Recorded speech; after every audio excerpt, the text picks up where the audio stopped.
మొదటి రోజుల్లో ఇటు రీతిగా మేమందరం కూడుకుని ప్రభువా తండ్రి నిన్ను స్తుతించడానికి మిమ్మల్ని గూర్చిన అనేకమైన సంగతులు నేర్చుకోవడానికి మీరు ఇచ్చిన అవకాశాన్ని బట్టి నీకే కృతజ్ఞతాస్తుతులు స్తోత్రాలు చెల్లిస్తున్నాం ప్రభువా. మొదటి రోజు మొదటి వర్తమానం మనం వింటున్నాం కాబట్టి అందరం కూడా హృదయపూర్వకంగా మనం ప్రార్థనాపూర్వకంగా మీ హృదయాల్ని సిద్ధపరచుకోవలసిందిగా మిమ్మల్ని అందరినీ కూడా ప్రేమపూర్వకంగా కోరుతున్నాం. ఈరోజు మనం తెలుసుకోబోయే అంశం ఏంటంటే, పరిమితుడైన మనిషి అనంతుడైన దేవుణ్ణి తెలుసుకోగలడా? మరలా చెప్తున్నాను, ఎవరైనా రాసుకునేవారు ఉంటే దయతో రాసుకోవాల్సిందిగా కోరుచున్నాం. పరిమితుడైన మనిషి అనంతుడైన దేవుణ్ణి తెలుసుకోగలడా? మనం ప్రపంచమంతా మనం చూసినట్లయితే దేవుడు అనే పేరు తెలియని వారు ఎవరు కూడా కనబడరు. మనకి దేవుడు అనే పేరు తెలియని వ్యక్తి ఎవరు కూడా ఉండరు. నాస్తికుడిని మొదలుకొని ఆస్తికుడి వరకు, అంటే దేవుడు ఉన్నాడని నమ్మే ఆస్తికుడి దగ్గర నుంచి దేవుడు లేడు అని చెప్పే నాస్తికుడి వరకు కూడా దేవుడు అనే పదాన్ని ఉచ్చరించకుండా ఎవరు కూడా ఉండరు. అంటే ప్రపంచం మొత్తం తెలుసు దేవుని గురించి. దేవుని గురించి తెలుసు, కానీ దేవుని తెలుసుకున్న వాళ్ళు ఎంతమంది? దేవుడి గురించి తెలుసు, కానీ దేవుడు తెలుసా వారికి? దేవుని తెలుసుకోగలమా మనము? చూడండి, లోకపరంగా ఒక ముఖ్యమంత్రి గారు నాకు తెలుసండి అంటాం, ప్రధానమంత్రి గారు నాకు తెలుసండి అంటాం. వారి గురించి మనకు తెలుసు అని మనం మాట్లాడతాం, కానీ వారే మనకు తెలుసు అని మాట్లాడిన దానికి, వారి గురించి మనకు తెలిసిందన్న దానికి రెండింటికి వ్యత్యాసాన్ని మనం గమనించగలగాలి. ముఖ్యమంత్రి గారి గురించి నాకు తెలుసు అని అనగలం, ముఖ్యమంత్రి గారే నాకు తెలుసు అనడానికి కూడా చాలా వ్యత్యాసం మనకు కనబడుతుంది. అలాగే ఈరోజు దేవుని గురించి తెలుసు అన్నదానికి, దేవుడు నాకు తెలుసు అన్నదానికి వ్యత్యాసాన్ని మనం గమనించి దేవుణ్ణి తెలుసుకునేవారుగా మనం ఉండాలి. దేవుణ్ణి మనం తెలుసుకోగలమా అన్న ప్రశ్నతో మనం ప్రారంభించుకుని బైబిల్ గ్రంథం ద్వారా అనేకమైన విషయాలను నేర్చుకోవడానికి మనం ఆత్మీయంగా సిద్ధపడదాం. ముందుగా దైవ గ్రంథంలోంచి ఒక మాట మనం చూద్దాం. అపోస్తలుల కార్యాల గ్రంథం 17వ అధ్యాయం 26 నుంచి మనం చూద్దాం ఒకసారి. 26 నుంచి అపోస్తలుల కార్యాల గ్రంథం 17వ అధ్యాయం 26 నుంచి. మరియు యావత్ భూమి మీద కాపరం ఉండుటకు ఆయన ఒకరి నుండి ప్రతి జాతి మనుషులను సృష్టించి, వారు ఒకవేళ దేవుణ్ణి తడువులాడి కనుగొందురేమో అని తన్ను వెదకు నిమిత్తం నిర్ణయకాలమును వారి నివాస స్థలము యొక్క పొలిమేరలను ఏర్పరిచెను. ఇక్కడ మన జాగ్రత్తగా, అప్పుడు మనకి జీవమును ఊపిరిని సమస్తాన్ని దయచేసిన వాడు, మనకి వర్షము, ఋతువులు, మనం తినడానికి ఆహారం సమస్తాన్ని కూడా దేవుడు తయారు చేసి, ఇదిగో ఒక మనిషిని మొదటగా సృష్టించి, ఆ మనిషి ద్వారా భూమి మీద యావత్తు కూడా కాపురం ఉండే మనుషుల్ని దేవుడు సృష్టించారు. మానవులకు అవసరమైన సమస్తాన్ని కలగజేసి తర్వాత మానవుని 6వ దినాన్ని దేవుడు సృష్టించినట్లుగా మనం చూస్తాం. అంటే దేవుడు మనుషుల్ని సృష్టించి మనుషుల నుంచి ఒక విషయాన్ని ఆశిస్తున్నాడు. ఏంటి అనేది మనం ఈ వచనంలో మనం చూసినట్లయితే, ఒకవేళ దేవుణ్ణి తడువులాడి కనుగొందురేమో అంటే, మానవులను సృష్టించిన సృష్టికర్త దేవుడు మన నుంచి ఆశిస్తుంది ఏంటంటే, ఇదిగో ఆయన్ని తడువులాడి మనం కనుగొనాలి, ఆయన్ని వెతకాలని దేవుడు కోరుకుంటున్నాడు. ఆయన వెతకడానికి దేవుడు ఏం చేశాడంటే మనకి కొన్ని ఏర్పాట్లు కూడా భూమి మీద కలిగించాడు. ఏంటవి? నిర్ణయ కాలం అంటే మనకి ఒక ఆయుష్ని ఇచ్చారు భూమి మీద. మనిషి 60-70 సంవత్సరాలు భూమి మీద నివసిస్తున్నారంటే ఇదిగో దేవుడు ఎందుకు ఇచ్చాడు ఈ ఆయుష్ కాలం అంటే తను వెదకాలి, తను కనుగొనాలి అని దేవుడు మనిషికి ఆయుష్ కాలాన్ని ఇచ్చాడు. ఇదిగో నివాస స్థలం, నివాస యోగ్యంగా ఒక భూమిని దేవుడు మనకు అనుగ్రహించాడు. అంతేకాకుండా ముఖ్యంగా ఒక కర్తవ్యాన్ని కూడా దేవుడు మనకి ఇచ్చాడు. ఏంటంటే ఆయన్ను వెదకాలి. అంటే 3 విషయాలు ఇక్కడ కనబడుతున్నాయి. ఒకటి ఏంటంటే నిర్ణయ కాలం కనబడుతుంది, దేవుడు మనకిచ్చిన ఆయుష్ కాలం. రెండవదిగా ఒక నివాస స్థలం, ఇక మానవులందరినీ నివసించడానికి అనుకూలమైన ఒక ప్రదేశాన్ని దేవుడు ఏర్పాటు చేశాడు. తర్వాత ఒక కర్తవ్యం కనబడుతుంది, ఏంటంటే దేవుణ్ణి వెతకాలి. ఆ చివరి మాట మనం చదువుకున్నట్లయితే 27వ వచనంలో చివరి మాట ఏమనుందండి? ఆయన మనలో ఎవనికిని దూరంగా ఉండువాడు కాదు. మన దేవుడు ఎలాంటి వాడంట? మనలో ఎవరికి దూరంగా ఉండేవాడు కాదు. ఆయన మనకి సమీపంగా ఉండే దేవుడు. మన దేవుడు మనకి సమీపంగా ఉండే దేవుడు. బైబిల్లో ఎన్నో వచనాలు మనం పరిశీలించినట్లయితే ఈ మాటలు మనకు కనబడతాయి. 145వ కీర్తన 18వ వచనంలో ఉంటుంది ఏమంటే, నిజముగా నన్ను మొరపెట్టువారు ఆయన సమీపంగా ఉన్నాడు. తనకు మొరపెట్టువారందరికీ, తనకు నిజముగా మొరపెట్టువారందరికీ ఆయన సమీపంగా ఉన్న దేవుడై ఉన్నాడు అని రాయబడి ఉంది. ద్వితీయోపదేశకాండం 4:7 ఒక మాట ఉంటుంది ఏమనంటే, ఇదిగో మనము మొరపెట్టినప్పుడల్లా మన దేవుడైన యెహోవా మనకు సమీపంగా ఉన్నట్లు ఏ గొప్ప జనమునకు ఏ దేవుడు సమీపంగా ఉన్నాడు అంటే మన దేవుడు మనకి సమీపంగా ఉండే దేవుడు. సమీపంగా ఉన్న దేవుణ్ణి ఆయన ఏమంటున్నాడంటే, మీరు నన్ను వెదకి కనుగోండి, మీరు వెతికితే నేను దొరుకుతాను, మీకు నేను సమీపంగా ఉన్నాను అని దేవుడు మానవునికి తెలియజేస్తున్నాడు. దేవుడు తనను వెతకమంటున్నాడు, సమీపంగా ఉన్నాను అంటున్నాడు. కానీ వెతికే రీతిగా మనిషి ఉన్నాడా? ఈరోజు దేవుణ్ణి వెతికే స్థితిలో మనిషి ఉన్నాడని ఆలోచిస్తే దేవుని వాక్యం సెలవిస్తుంది, వివేకము కలిగి దేవుని వెతకవారు కలరేమో అని దేవుడు ఆకాశం నుంచి ఏం చేస్తున్నాడంటే నరులను పరిశీలిస్తున్నాడు. కానీ ఆయన వెతికేవారు ఎవరు కూడా భూమి మీద లేరు.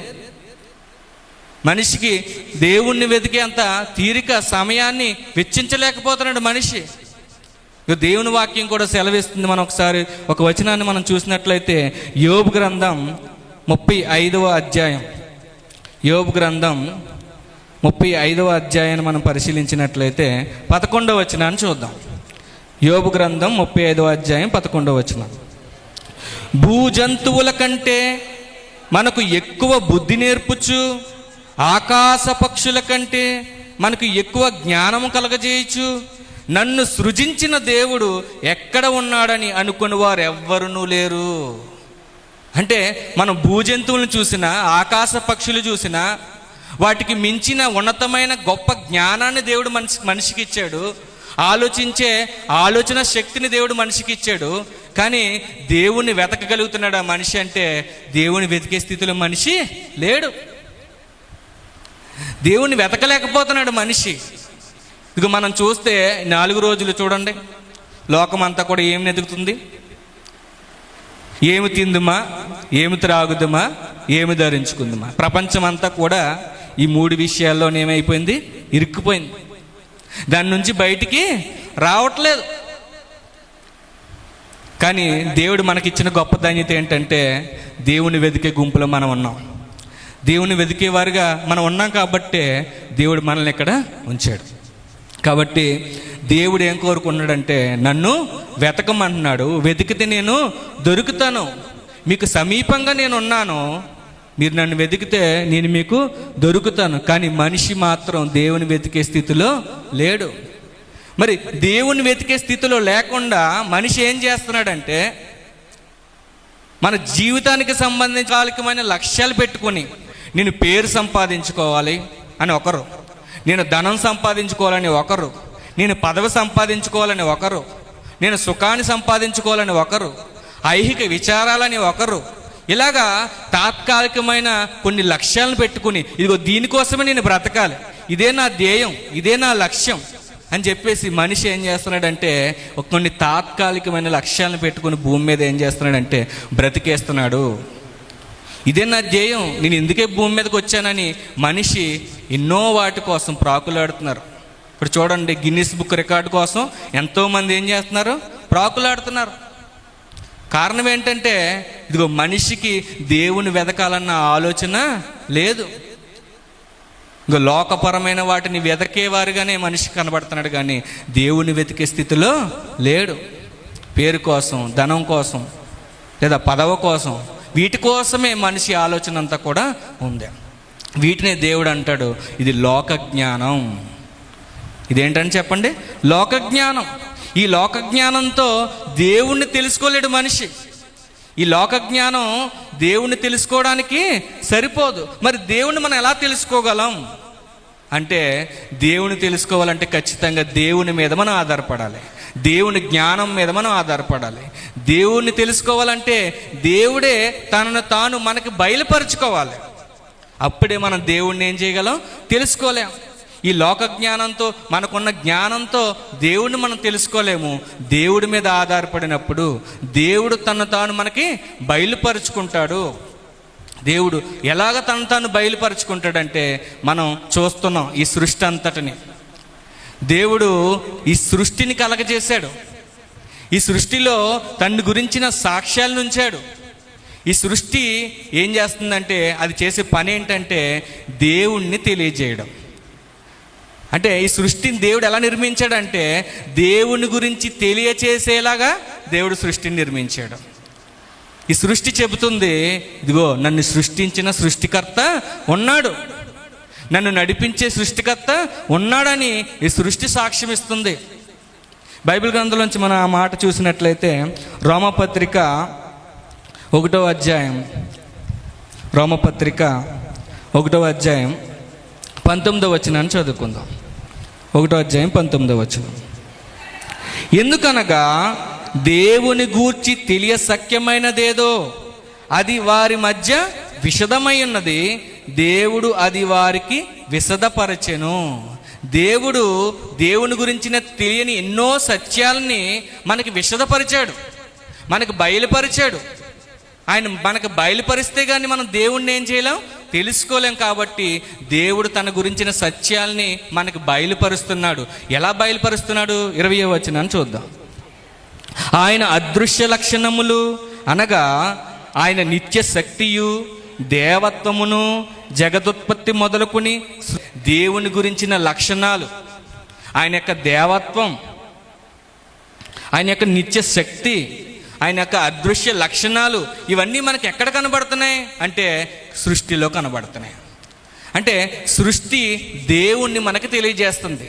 ఆయన యొక్క దైవత్వం ఏంటి, ఆయన యొక్క శక్తి ఏంటి, ఆయన యొక్క స్వభావం ఏంటి, ఇవన్నీ కూడా మనకి ఎక్కడ కనబడుతున్నాయి అంటే సృష్టిలో కనబడుతుంది.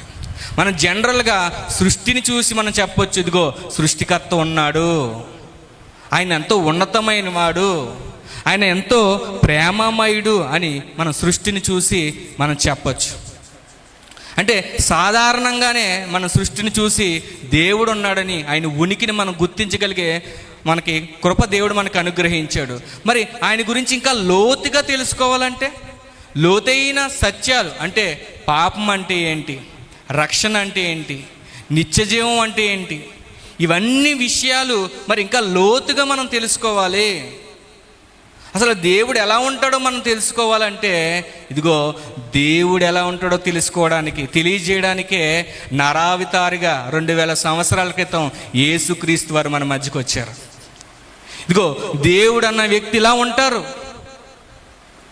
ఆయన యొక్క లక్షణాలు ఎలా ఉంటాయి, ఆయన యొక్క స్వభావం ఎలా ఉంటుంది, ఇగో దేవుని యొక్క ప్రేమ ఎలా ఉంటుంది, దేవుని యొక్క జ్ఞానం ఎలా ఉంటుంది, దేవుని యొక్క స్వభావం లక్షణాలు ఎలా ఉంటాయని మనందరికీ చెప్పడానికి భూమి మీదకి 2000 సంవత్సరాల క్రితం ఒక మహనీయుడు భూమి మీదకి వచ్చారు. ఆయనే నజరేయుడైన యేసుక్రీస్తు వారు. ఆయన మీద ఆధారపడితే మనం దేవుని గురించి తెలుసుకోగలం. ఆయన మీద ఆధారపడితే, ఆయన మీద ఆనుకుంటే మనం దేవుని గురించి తెలుసుకోగలం. ఆయన చెప్తున్నారు కదా, యోహాను సువార్త 1వ అధ్యాయం 18వ వచనం చూడండి ఒకసారి. యోహాను సువార్త 1వ అధ్యాయం 18వ వచనం. ఎవడును ఎప్పుడైనను దేవుణ్ణి చూడలేదు, తండ్రి రొమ్మునున్న అద్వితీయ కుమారుడే ఆయనను బయలుపరచెను. ఆయన ఎందుకు వచ్చారు ఈ భూమి మీద కంటే, ఇదిగో దేవుణ్ణి బయలుపరచడానికి, ఇదిగో దేవుని యొక్క లక్షణాలని, దేవుడు ఎలా ఉంటాడో బయలుపరచడానికి ఆయన భూమి మీదకి వచ్చాడు. మనం ఆయన మీద ఆధారపడితే కానీ ఆయన్ని మనము తెలుసుకోలేం. అదే యేసుక్రీస్తు వారు చెప్తున్నారు 14వ అధ్యాయం 6వ వచనంలో, నేనే మార్గమును, నేనే సత్యమును, నేనే జీవమును, నా ద్వారా తప్ప ఎవడు కూడా తండ్రి యొద్దకు రాడు. అంటే దేవుణ్ణి తెలుసుకోవాలంటే మొదటగా మనకు సృష్టి కనబడుతుంది. దేవుణ్ణి తెలుసుకోవాలంటే ఇదిగో యేసుక్రీస్తు వారి మీద, దేవుని మీద మనిషి ఆధారపడాలని దేవుని వాక్యం మనకు సెలవిస్తుంది. కాబట్టి ఈరోజు ఆయన మీద ఆధారపడ్డాం కాబట్టి మనం దేవుని తెలుసుకుని ఇక్కడికి రావడానికి దేవుడు కృపనిచ్చాడు. కానీ ఎంతోమంది లోకంలో ఉన్నారు, ఎంతోమంది దేవుని తెలుసుకోలేని వారుగా ఉన్నారు. కాబట్టి వారందరి నిమిత్తం మనం ప్రార్థించబద్దులమై ఉన్నాం. దేవుడి మీద ఆధారపడితే కానీ మనం దేవుణ్ణి నేర్చుకోలేం, తెలుసుకోలేమని మనం తెలుసుకున్నాం. అంటే దేవుడు తన సువార్త ద్వారా మానవాళ్ళందరికీ కూడా దేవుని గురించిన విషయాలను తెలియజేస్తున్నాడు. కానీ లోకం ఏమనుకుంటుందంటే దేవుని సువార్తని ఎలాగనుకుంటుందంటే వెరితనంగా అనుకుంటుంది. అందుకే కదా బైబిల్లో ఒక మాట ఉంటుంది, ఏమనంటే ఒక మాట చదువుకుందాం. 1 కొరింథీ పత్రిక 1వ అధ్యాయం, 1 కొరింథీ పత్రిక 1వ అధ్యాయం 18వ వచనం చూస్తే, సిలువను గూర్చిన వార్త నశించుచున్న వారికి వెర్రితనం, కానీ రక్షించబడుచున్న మనకు దేవుని శక్తి. అంటే లోకాల్లో దేవుని విషయాలు కావచ్చు, దేవుని మాటలు కావచ్చు, లోకానికి ఎలా కనబడుతున్నాయంట? వెర్రితనంగా. ఇదే కొరింథీ పత్రికలో ఉంటుంది, ప్రకృతి సంబంధి అయిన మనిషి దేవుని విషయాల్ని గ్రహించలేడు, అవి అతనికి వెర్రితనంగా కనబడుతున్నాయని దేవుని వాక్యం సెలవిస్తుంది. లోకం ఏదైతే వెర్రితనం అనుకుందో, లోకం ఏదైతే ఇదిగో వీరు వెర్రివారు వెర్రితనం అని అనుకుందో, ఆ వెర్రితనం అనే సువార్త ద్వారానే దేవుడు మానవాళ్ళందరినీ రక్షించాలని ఆయన సంకల్పించాడు. ఆయన సంకల్పం అదే చూడండి. అదే 1వ అధ్యాయం 21వ వచనాన్ని మనం చదువుకుంటే, 1 కొరింథీ పత్రిక 1వ అధ్యాయం 21వ వచనం, దేవుని జ్ఞానానుసారముగా లోకము తన జ్ఞానము చేత దేవుణ్ణి ఎరగకుండినందున సువార్త ప్రకటనను వెర్రితనము చేత నమ్మువారిని రక్షించుట దేవుని దయాపూర్వక సంకల్పమాయను. అంటే లోకం తన జ్ఞానంతో దేవుని తెలుసుకోలేని పరిస్థితిలో ఉంది. లోకం దేవుని విషయాల్ని వెర్రితనంగా భావిస్తుంది. లోకం ఏదైతే వెర్రితనంగా భావించిందో అదే సువార్త ద్వారా మానవాళ్ళందరినీ రక్షించడం దేవుని యొక్క ఈ సువార్త ద్వారా దేవుడు తను తాను ఏం చేస్తున్నాడంటే మానవాళికి బయలుపరుచుకుంటున్నాడు. ఈ సువార్త ద్వారా దేవుడు మానవాళికి బయలుపరుచుకుంటున్నాడు. అయినప్పటికీ తెలుసుకోలేకపోవడానికి కారణం ఏంటంటే, ఇదిగో ఈ సువార్త ప్రకాశం మనిషి మీద పడకుండా, మనిషి చూడకుండా సాతానుడు ఏం చేస్తున్నాడంటే మన మనోనేత్రాలకి ఏం చేస్తున్నాడు? గుడ్డితనం కలగజేసేస్తున్నాడు. అనేక చోట సువార్త ప్రకటించబడుతున్నప్పటికీ, దేవుని గురించిన విషయాలు ప్రకటించబడుతున్నప్పటికీ ఎందుకు దేవుణ్ణి వారు తెలుసుకోలేకపోతున్నారంటే కారణం ఇదిగో అపవాది ఏం చేస్తున్నాడంటే మన మనోనేత్రలకి గుడ్డితనం కలగజేసి ఈ సువార్త ప్రకాశం వారి మీద ప్రకాశించకుండా వాడు చేస్తున్నాడు. వాడి యొక్క అస్త్రాలు ఏంటంటే దుర్నీతి, భక్తిహీనత. రోమపత్రికల మాట మనకు కనబడుతుంది, దుర్నీతి చేత సత్యమును అడ్డగించు సమస్త భక్తిహీనత మీదను అని ఉంటుంది. అంటే సత్యాన్ని అడ్డగించేది ఏంటంటే దుర్నీతి, భక్తిహీనత. ఇవి సాతాను యొక్క ఆయుధాలు. దుర్నీతి అంటే పాపం, సకల దుర్నీతియు పాపం అని బైబిల్ చెప్తుంది. అంటే ఈ పాపాన్ని ఆధారంగా చేసుకుని ఇదిగో దేవునికి దూరం అయిపోయే విధంగా అపవాది ఏం చేస్తున్నాడంటే మానవాళిని దేవునికి దూరం చేసేస్తుంది. కాబట్టి దేవుని మీద మనం ఆధారపడాలి. దేవుణ్ణి మనం తెలుసుకోవాలంటే దేవుని మీద ఆధారపడాలి. ఆయనే తను తాను మనకి ఏం చేస్తాడు? బయలుపరుచుకుంటాడు. ఈ లోకంలో దేవుని మీద ఆధారపడకుండా దేవుని వెతికేవారు చాలామంది ఉన్నారు. సృష్టిని చూసి తమ సొంత జ్ఞానం మీద ఆధారపడి దేవుని వెతికే ప్రయత్నాలు ఎంతోమంది చేస్తూ ఉన్నారు. కాబట్టే మనకి లోకల్లో చూస్తే ఎన్ని మతాలు ఉన్నాయండి, ఎన్ని విశ్వాసాలు ఉన్నాయండి. కారణం ఏంటంటే మానవుడు తన సొంత జ్ఞానంతో దేవుణ్ణి వెతికే ప్రయత్నం. దేవుణ్ణి తెలుసుకోవాలంటే, దేవుని కనుగొనాలంటే దేవుని వాక్యం సెలవిస్తుంది, ఆయన మీద ఆధారపడాలి. ఆయనే మనకు తను తాను ఏం చేసు ఆయన మీద ఆధారపడినప్పుడు, ఆయన మనకి తనను బయలుపరుచుకున్నప్పుడు దేవుణ్ణి తెలుసుకునే గొప్ప భాగ్యాన్ని మనము పొందగలుగుతాం. అంటే దేవుడు బయలుపరుచుకుంటున్నాడు, మనం దేవుణ్ణి తెలుసుకోగలుగుతున్నాం. కానీ తెలుసుకునే మనిషి చాలా పరిమితుడు కదా. మన జ్ఞానం కావచ్చు, మన ఆయుష్ కావచ్చు, మన యొక్క ఆలోచన కావచ్చు, చాలా పరిమితమైంది. అంతుడు. దేవునికి బౌండరీస్ లేవు, దేవునికి లిమిట్స్ లేవు. ఆయన ఎంతో ఉన్నతమైన వాడు, మహాకాశాలు పట్టజాలని వాడు, ఎంతో ఉన్నతమైన వాడు. దేవుడు అపరిమితమైన వాడు. ఆయన జ్ఞానం కావచ్చు, ఆయన యొక్క సామర్థ్యం కావచ్చు, ఆయన యొక్క శక్తి కావచ్చు, ఎంతో అపరిమితమైంది. మరి అపరిమితమైన అనంతమైన ఆ దేవుణ్ణి మనిషి తెలుసుకోగలడా అంటే తెలుసుకోగలడు. కానీ సంపూర్ణంగా తెలుసుకోగలడా? దేవుణ్ణి సంపూర్ణంగా తెలుసుకోగలడా అంటే లేదు. మనిషి దేవుణ్ణి సంపూర్ణంగా తెలుసుకోలేడు. ఎందుకంటే ఆయన అనంతుడు, మనము పరిమితులం. ఆయన అనంతుడు. ఆయన యొక్క జ్ఞానాన్ని మనం చూసినట్లయితే, లేదా ఆయన యొక్క సామర్థ్యాన్ని చూసినట్లయితే, ఆయన యొక్క బలాన్ని చూసినట్లయితే ఎంతో అనంతమైనవి, పరిమితి లేనివి. కొన్ని మాటలు మన బైబిల్ గ్రంథం నుంచి ధ్యానిద్దాం. ఒకసారి చూద్దాం. 147వ కీర్తన గ్రంథం 147 5వ వచనాన్ని చదువుకుందాం. 147వ కీర్తన 5వ వచనం. 147వ అధ్యాయం 5వ వచనం. మన ప్రభువు గొప్పవాడు, ఆయన అధిక శక్తి గలవాడు, ఆయన జ్ఞానమునకు మితి లేదు. ఆయన జ్ఞానానికి ఏం లేదంట? మితి లేదంటే పరిమితి లేదు. ఆయన జ్ఞానానికి పరిమితి లేదు. మనిషిగా మన జ్ఞానానికి పరిమితి ఉంది, కానీ దేవుడు అనంత జ్ఞాని అయి ఉన్నాడు. ఆయన జ్ఞానానికి పరిమితి లేదు. ఇంకా మనం చూసినట్లయితే యోబు గ్రంథం 11వ అధ్యాయం 7 నుంచి మనం చదువుకుందాం. యోబు గ్రంథం 11వ అధ్యాయం 7 నుంచి. దేవుని గూఢాంశములను నీవు తెలుసుకొనగలవా? సర్వశక్తుడగు దేవుని గూర్చి నీకు పరిపూర్ణ జ్ఞానం కలుగునా? అది ఆకాశ వీధి అంత ఉన్నతమైనది, నీవేమి చేయుదువు? పాతాళము కంటే లోతుగా ఉన్నది, నీవేమి ఎరుగుదువు? దాని యొక్క పరిమాణం భూమి కంటే అధికమైనది, దాని వెడల్పు సముద్రం కంటే అధికమైనది. అంటే ఆయన యొక్క జ్ఞానం, ఆయన యొక్క గూఢాంశములను మనం తెలుసుకోలేం. పరిపూర్ణమైన జ్ఞానాన్ని మనం పొందుకోలేం. ఎందుకంటే దేవుడు అనంతుడు, అపరిమితమైన వాడు. ఆయన కార్యాలను కూడా మనం పూర్తిగా తెలుసుకోలేం. ఈ విశాల విశ్వంలో అంతరిక్షంలో మనిషి తెలుసుకుంది చాలా తక్కువ. మనిషికి తెలియంది చాలా ఉన్నాయి. ఇంకో మాట మనం చూసినట్లయితే ఇదే యోబు గ్రంథం 26వ అధ్యాయం 14వ వచనం చదవండి. 26వ అధ్యాయం 14వ వచనం. ఇవి ఆయన కార్యములలో స్వల్పములు, ఆయన గూర్చి మనకు వినబడుచున్నది మిక్కిలి మెల్లనైన గుసగుస శబ్దం పాటిదే కదా. గర్జనలు చేయు ఆయన మహాబలం ఎంతైనది గ్రహింపగలవాడెవడు? అంటే ఆయన కార్యాల్లో మనం చూస్తుంది ఏంటంట?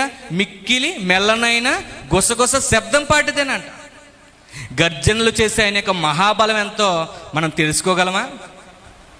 అది అపరిమితమైన కార్యాలు ఆయన చేయగలవాడు.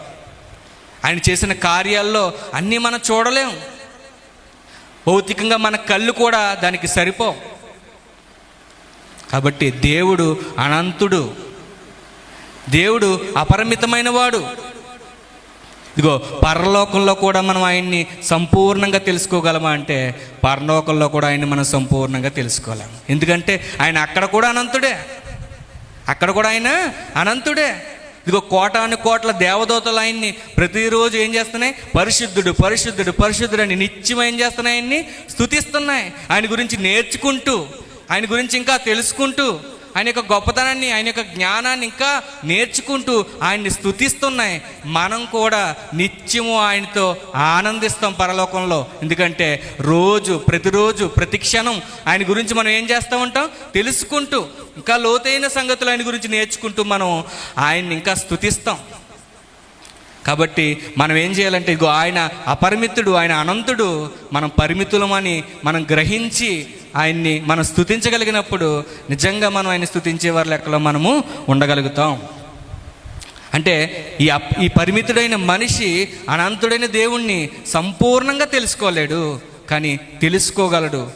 అంటే అనేకమైన విషయాలు ఉన్నాయి దేవుని గురించి అనేకమైన విషయాలు ఉన్నాయి.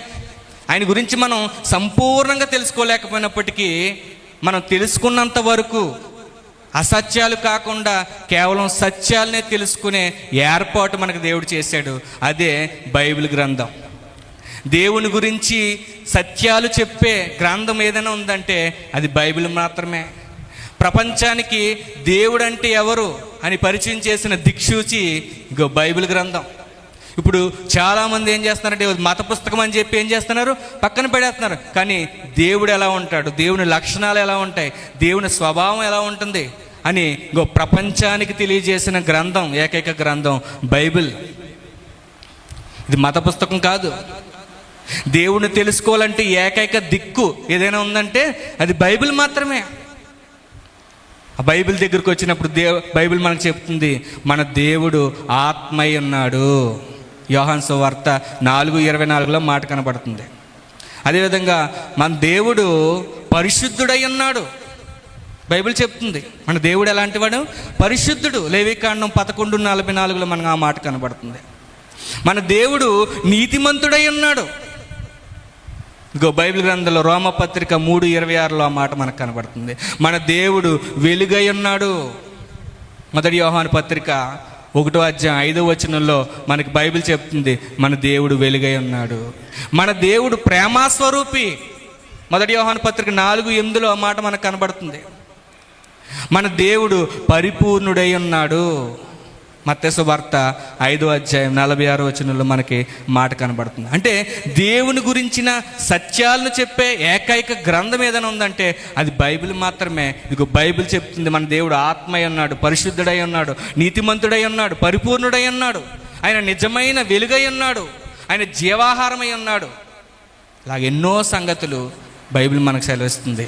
ఇదిగో మన దేవుడు ఇంత గొప్పవాడు, ఈయన మీరు తెలుసుకోండి అని దేవుడు చెప్తున్నాడు. ఒక మాట మనం చూద్దాం. ఇర్మియా గ్రంథం 9:23-24 ఒకసారి చూద్దాం. ఇర్మియా గ్రంథం 9:23-24. యెహోవా ఎలాగు సెలవిచ్చుచున్నాడు, జ్ఞాని తన జ్ఞానమును బట్టియు, సూర్యుడు తన శౌర్యమును బట్టి అతిశయింపకూడదు, ఐశ్వర్యవంతుడు తన ఐశ్వర్యమును బట్టి అతిశయింపకూడదు. అతిశయించువాడు దేనిని బట్టి అతిశయించవలననగా, భూమి మీద కృప చూపుచు నీతి న్యాయములు జరిగించుచున్న యెహోవాను నేనే అని గ్రహించి నన్ను పరిశీలనగా తెలుసుకుంటున్న బట్టియే అతిశయించాలి. అట్టి వాటిలో నేను ఆనందించువాడై ఉన్నానని యెహోవా సెలవిచ్చుచున్నాడు. అంటే మనిషి భూమి మీద ఉన్న సంపదను బట్టి, తన యొక్క శక్తిని బట్టి, తన యొక్క సామర్థ్యాన్ని బట్టి అతిశయించడానికి వీల్లేదు. మన ఆనందానికి, మన అతిశయానికి కారణం ఏమై ఉండాలంటే, ఇదిగో భూమి మీద కృప చూపుచు నీతి న్యాయాలు జరిగించుచున్న యెహోవా దేవుడు ఉన్నాడు. ఆయన్ని తెలుసుకోవడాన్ని బట్టి మనం ఏం చేయాలంట? అతిశయించాలి. అంటే దేవుడు వేటి యందు అతిశయించాలని మనల్ని కోరుకుంటున్నాడంటే, ఆయన్ని తెలుసుకోవడాన్ని బట్టే మన అతిశయం ఉండాలి. లోకంలో చాలామంది చూడండి, కొందరు గుర్రములను బట్టి, కొందరు రథములను బట్టి అతిశయిస్తున్నారు అన్నారు. అంటే ఆ కాలంలో రథాలు, గుర్రాలు ఉన్నాయి. మరి ఈ కాలంలో బంగళాలు, కార్లు, వాహనాలు, ఆస్తులు. అంటే వాటిని చూసి అతిశయించేవారుగా కనబడుతున్నారు మనుషులు. కానీ దేవుడు చెప్తున్నాడు, నన్ను పరిశీలనగా తెలుసుకోవడాన్ని బట్టి మీరు అతిశయించాలి. దేవుడు తన సహవాసానికి మనల్ని పిలుస్తున్నాడు. దేవుడు నన్ను తెలుసుకోవడానికి మీరు రండి, నేను మీకు సమీపంగా ఉన్నాను, మీరు వెతికితే నేను దొరుకుతాను, మీరు నాతో సహవాసం చేయండి అని దేవుడు తన సహవాసానికి మనల్ని ఆహ్వానిస్తున్నాడు. ఇదిగో ప్రార్థన ద్వారా మనం దేవుని సహవాసాన్ని మనం అనుభవించే గొప్ప భాగ్యాన్ని దేవుడు మనకి ఇచ్చాడు. ఒక ముఖ్యమంత్రితో ఒక అపాయింట్మెంట్ లేకుండా మనం ఏం చేయలేం, మాట్లాడలేం కదండి. లోకల్ లీడర్తో ముందు పర్మిషన్ లేకపోతే మనం ఏం చేయలేం, మాట్లాడలేం. కానీ 24/7 ప్రతి క్షణం మనం ఏ క్షణం కావాలితే ఆ క్షణం దేవునితో మాట్లాడే అవకాశం ఉందా లేదా? ఈరోజు ప్రతి క్షణం ఇప్పుడు మాట్లాడాలనుకుంటే ఇప్పుడు మాట్లాడచ్చు. కానీ భూమి మీద అధికారులతో మాట్లాడలేం. కానీ 24/7 మనం దేవునితో మాట్లాడే గొప్ప అవకాశాన్ని, సహవాసాన్ని దేవుడు మనకి ఇచ్చాడు. అంతేకాదు వాక్యాన్ని దేవుడు మనకి ఇచ్చాడు. వాక్యం ద్వారా దేవుడు మనతో మాట్లాడుతూ ఉన్నాడు ప్రతిరోజు కూడా. ప్రతిరోజు ప్రతి క్షణం దేవుని యొక్క సహవాసం కావాలంటే ఇదిగో మన వాక్యం దగ్గరికి రావాలి, బైబిల్ దగ్గరికి రావాలి, వాక్యాన్ని చదవాలి, వాక్యాన్ని ధ్యానించాలి. దేవుడు తన సహవాసానికి మనల్ని ఆహ్వానిస్తున్నాడు. దేవుడు చెప్తున్నాడు కదా, దేవుని యొద్దకు రండి, అప్పుడు ఆయన మీ యొద్దకు వచ్చెను. ముందుగా ఆయన దగ్గరికి మనం రమ్మంటున్నాడు. మనం ఆయన దగ్గరికి వెళ్ళినప్పుడు దేవుడు మనతో ఉంటాడు, మనతో సహవాసం చేస్తాడు. దేవుడు మన హృదయంలో స్థానాన్ని కోరుకుంటున్నాడు. మీ హృదయంలో దేవునికి స్థానం ఇస్తే మీ హృదయంలో దేవుడు ఉండడానికి ఇష్టపడుతున్నాడు. ఈరోజు చూడండి, ఒక మాట మనకి బైబిల్ గ్రంథంలో కనబడుతుంది. ప్రకటన గ్రంథం 3వ అధ్యాయం 20వ వచనాన్ని చదువుకుందాం. ప్రకటన గ్రంథం 3వ అధ్యాయం 20వ వచనం చదవండి. ఇదిగో నేను తలుపు నొద్ద నిలుచుండి తట్టుచున్నాను, ఎవడైనను నా స్వరము విని తలుపు తీసిన ఎడల నేను అతని యొద్దకు వచ్చి అతనితో నేనును నాతో కూడా అతడును భోజనం చెయ్యుదుము. అంటే ఇదిగో నీ హృదయం అనే తలుపు దగ్గర ఆయన ఏం చేస్తున్నాడు, తడుతున్నాడు. ఇదిగో ప్రియమైన సహోదరుడా సహోదరి, ఇదిగో ఈ ఉదయకాల సమయంలో కూడా దేవుడు ఈ వాక్యం ద్వారా నీ హృదయం అనే తలుపు దగ్గర ఆయన తడుతున్నప్పుడు నీ హృదయాన్ని తెరిచే నువ్వు అవకాశం దేవునికి ఇచ్చినట్లయితే దేవుడు నీ హృదయంలో ఉండడానికి ఇష్టపడుతున్నాడు, నీతో సహవాసం చేయడానికి ఇష్టపడుతున్నాడు, నీతో కలిసి భోజనం చేస్తాను అంటున్నాడు ఆయన. కాబట్టి ఆయన యొక్క నిత్య సహవాసానికి దేవుడు మనల్ని ఆహ్వానిస్తున్నాడు. ఆయన మన హృదయంలో చోటు ఇచ్చినప్పుడు దేవుని గురించి ఇంకా లోతుగా మనం తెలుసుకోవడానికి, దేవుని గురించి ఇంకా ఉన్నతమైన సంగతులు తెలుసుకోవడానికి, ఆయనలో మనం అంటుకట్టబడడానికి దేవుడు మనకి సహాయం చేస్తాడు. ఆయన తెలుసుకునే గొప్ప భాగ్యాన్ని దేవుడు మనకు అనుగ్రహిస్తాడు. దేవుడు ఎంతో ఉన్నతుడు, అనంతుడు, అనంతమైన దేవుడు ఇదిగో పరిమితుడు అయిన నీ హృదయంలో చోటును అడుగుతున్నాడు. నీ హృదయంలో ఈరోజు ఆయనకి చోటు ఇచ్చినట్లయితే నీ హృదయంలో ఆయన ఉండడానికి ఇష్టపడుతున్నాడు. ఆయన అనంతమైన వాడు, కానీ పరిమితుడైన నీలో ఉండడానికి ఇష్టపడుతున్నాడు. కాబట్టి అటువంటి గొప్ప దేవుడిని మనం ఏం చేయాలంటే ఆహ్వానించాలి. దేవుడు చెప్తున్నాడు కదా, దేవుడు ఉత్తముడని మీరు ఏం చేయాలి, రుచి చూసి తెలుసుకోండి. దేవుడిని మనం ఎలా తెలుసుకోవాలని దేవుడు కోరుకుంటున్నాడంటే ఇదిగో రుచి చూసి తెలుసుకోండి, నన్ను అనుభవించి మీరు తెలుసుకోండి. ఇంకా లోకల్లో మనం ఎన్నో వస్తువులు మనం చూస్తాం, ఎన్నో ఫ్రూట్స్, వెజిటేబుల్స్ ఇటువంటి చూస్తాం. మనం టేస్ట్ చేసి కొనుక్కోండి అని వారు చెప్తారు. మనం ఏం చేస్తామంటే టేస్ట్ చూసి బాగుంటే కొనుక్కుంటాం. దేవుడు కూడా చెప్తున్నాడు ఏంటంటే ఇదిగో రుచి చూచి నన్ను మీరు తెలుసుకోండి, ఆయన ఉత్తముడని రుచి చూచి తెలుసుకోండి అని దేవుడు కోరుకుంటున్నాడు. మనల్ని ఆహ్వానిస్తున్నాడు తన సహవాసానికి. కాబట్టి దేవుని యొక్క సహవాసానికి ఈరోజు రావాలని మేమందరం కూడా, సేవకులమైన మేమందరం కూడా మిమ్మల్ని అందరినీ ప్రేమపూర్వకంగా ఆహ్వానిస్తున్నాం. ఈరోజు మనం తెలుసుకున్న అంశం ఏంటంటే ఇదిగో పరిమితుడైన మనిషి అనంతుడైన దేవుణ్ణి తెలుసుకోగలడా అంటే ఇగో తెలుసుకోగలడు. తెలుసుకోవాలంటే ఖచ్చితంగా ఎవరి మీద ఆధారపడాలి, దేవుని మీద ఆధారపడాలి, ఆయన యొక్క జ్ఞానం మీద ఆధారపడాలి, ఇగో యేసుక్రీస్తు వారి మీద ఆధారపడాలి. ఆయన మన కొరకే భూమి మీదకి వచ్చారు, మన కొరకు తన ప్రాణాన్ని అర్పించారు, మన కొరకు పునరుద్ధానుడై తిరిగి లేచాడు. ఆయన మీద విశ్వాసం ఉంచాలి. ఆయన ద్వారానే రక్షణ, ఆయన ద్వారానే విమోచన. ఆయన మీద ఆధారపడి మనం దేవుని తెలుసుకోగలం. సంపూర్ణంగా దేవుని తెలుసుకోగలం అంటే సంపూర్ణంగా దేవుని తెలుసుకోలేం, కానీ నిత్యము నేర్చుకుంటూ పేతురు పత్రికలో చెప్తారు కదా, ఏమంటే ఆయన యొక్క జ్ఞానమందును కృపయందును మీరు అభివృద్ధి పొందండి. అంటే ఆయన యొక్క జ్ఞానమందు కృపయందు మనం ఏం చేస్తూ ఉండాలి? అభివృద్ధి పొందుతూ ఇంకా నేర్చుకుంటూ మనం ఏం చేస్తారు? ఆయన ఆరాధించేవారుగా ఉండాలి. ఇంకో దేవుని గురించిన సత్యాలు మనకు తెలియజేసే గ్రంథం ఏంటంటే ఇంకో బైబిల్ గ్రంథం. బైబిల్ గ్రంథాన్ని మనం ప్రతిరోజు ధ్యానించాలి. మనం ప్రతిరోజు ధ్యానించినప్పుడు దేవుడిని ఇంకా లోతుగా మనం తెలుసుకునే అవకాశం దేవుడు మనకి ఇస్తాడు. ఈరోజు దేవుని యొక్క ఉనికిని గురించి కొన్ని విషయాలు మనం నేర్చుకున్నాం.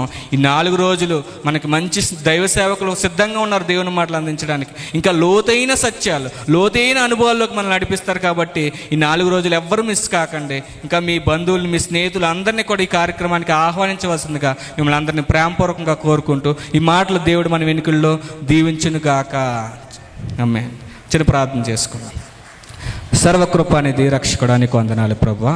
ఇంతవరకు తండ్రి నీ కృప చొప్పున ప్రభువా తండ్రి ఎన్నో చక్కని సంగతులు ప్రభువా, మిమ్మల్ని గురించిన ఎన్నో విలువైన తండ్రి విషయాలను ప్రభువా తండ్రి నీ బిడ్డలు చెప్పడానికి మీరు ఇచ్చిన అవకాశాన్ని బట్టి నీకే వందనాలు, స్తుతులు, స్తోత్రాలు చెల్లిస్తున్నాం ప్రభు. నాయన నిన్న మీ బిడ్డలందరినీ నీతో జ్ఞాపకం చేసుకోండి.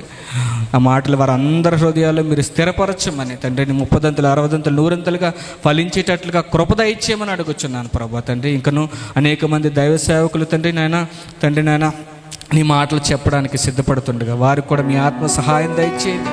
దాన్ని అనేక మంది ఈ కార్యక్రమంలో పాల్గొని ప్రభువా తండ్రి నాయన దీవెనకరంగా తండ్రి నీ నామానికి మహిమకరంగా మారడానికి నీ కృప దయచేయమని, ప్రతి పరిస్థితిని మీ స్వాధీనంలో ఉంచుకోమని, సమస్త ఘనత మహిమ ప్రభావాలు మీకు ఆరోపిస్తూ ప్రభును రక్షకుడైన యేసుక్రీస్తు వారి దీవెనని అడుగుచున్నాం మా కన్న తండ్రి. ఆమేన్. అందరికీ వందనాలండి. సమయం ఇచ్చిన అధ్యక్షుల వారు కూడా థ్యాంక్ యూ బ్రదర్. మనకి సుమారుగా ఈ 4 రోజులు కూడా 20 ప్రసంగాలు ఉంటాయండి.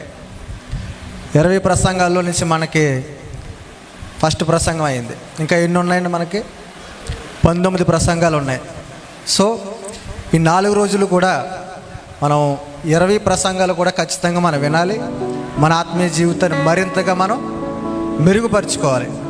చాలా చక్కటి విషయాలు, యాక్చువల్గా చాలా తక్కువ సమయంలో ఎక్కువ విషయాలు చెప్పి ఆయన సమయాన్ని ముగించారు. ఒక ప్రక్కన ఇందాక చెప్పాను కదా, మరి ఉపాధ్యాయ వృత్తి చేస్తూ రెండవది దేవుని సువార్తలో కూడా ఆయన వాడబడుతున్నారు. అందుని బట్టి దేవుని స్తుతిస్తూ ఆయనకి నా ప్రత్యేకమైనటువంటి వందనాలు తెలియజేస్తూ ఉన్నాను. ఈ సమయంలో మన మధ్యలో టైటస్ గారు ఉన్నారు. వారు ఒక ప్రత్యేకమైన కీర్తన పాడుతూ ఉండగా మరి మన మధ్యలో దైవజనులు ఉన్నారు. హోలీ ప్రీస్ట్హుడ్ ఫెలోషిప్ సేవకులందరూ కూడా